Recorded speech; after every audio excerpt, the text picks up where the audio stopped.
Alright, what's good YouTube?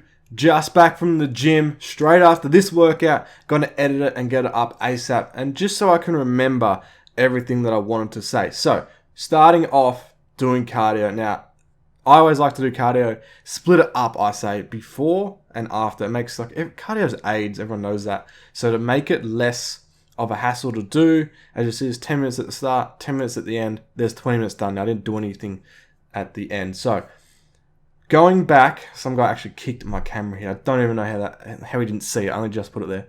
But whatever. This is how I made the most chest improvements or progression or gains, whatever you want to call it, back at the start of 2016. Went through a cutting phase and things like that. But pairing this like I am now with a calorie surplus is the most improvements you'll make ever. So I highly suggest you try it. I'm going to break it down what's happening throughout the clip. So as you can see there, chest. Now what you want to do is start off with the 5x5. It's more of a strength kind of setup, mix between hypertrophy, trying to gain mass, and strength, trying to get stronger. So as you saw, I had two 20s and a 5 kilo either side. And that's my working weight. So I did 4 sets of that, of about 5 reps, 5 or 6. And this one, on the final one, it was the 5th set I actually did. Whether you do 5x5, 6x5, 4x5, whatever, it doesn't really matter as long as you get enough volume in to get the chest muscles worked good. But the whole idea is to find a weight that you can hit 5 reps or about with about 80 to 90% effort. You don't want to go to failure, and that's going to improve your strength. Now to get bigger as a natural, you need to get stronger. So that's why I do that. Now in the last set here, I always drop it to kind of start off the hypertrophy part of the training session. Now this is all about getting the squeeze and the pump and things like that. So did the 5x5 on chest.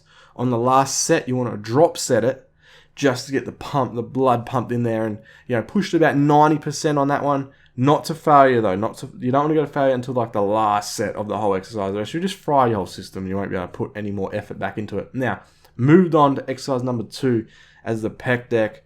This thing's a beast. Now, as you can see with my hands, if you look closely there, you might have to rewind it, but on the palms, I pulled my pinky in. I actually had my hands like a 45-degree angle, really squeezing the pinkies together.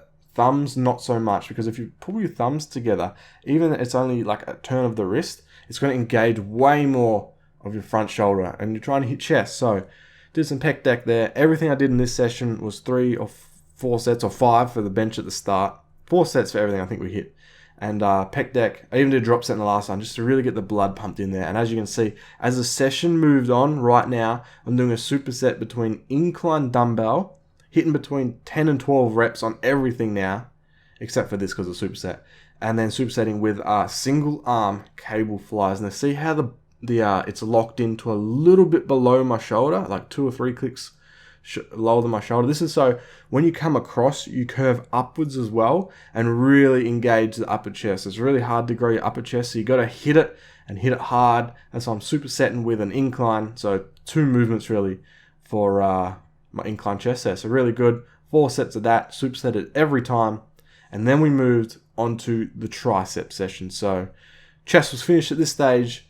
Really kind of, like I said, starting off with the strength part of the movements to build strength. And the whole idea of that, I forgot to mention, is to every month you want to be increasing, or every 2 weeks. So every 2 weeks you want to add a rep. Maybe you're doing 5x6 reps, or you go up the weight a little bit, and you're always trying to improve, have that next weight, your new 5x5. That's what you're trying to improve on. And that's the whole idea of it. And then you move on to hypertrophy, so you're getting the best of everything with your training.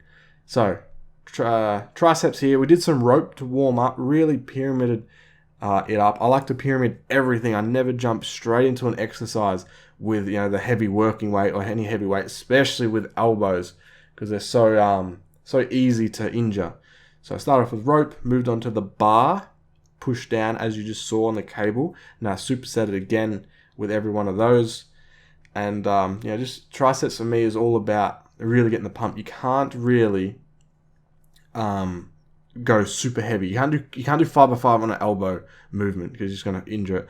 Then skull crushers, again, another 4 sets of this, and I'll show you a nice little technique if you want to If you have skull crushes somewhere near the end of the workout, you can superset it with, I guess you call this a French press. But just do some skull crushes, move on, put it lower, and just pretty much do a bench press, but you have it down near your stomach a bit more. And that is a sick finisher, and that is the end of the workout. So thanks heaps for watching, guys. Be sure to like and subscribe. I hope this helps you make some insane chest gains, and I will see you next time.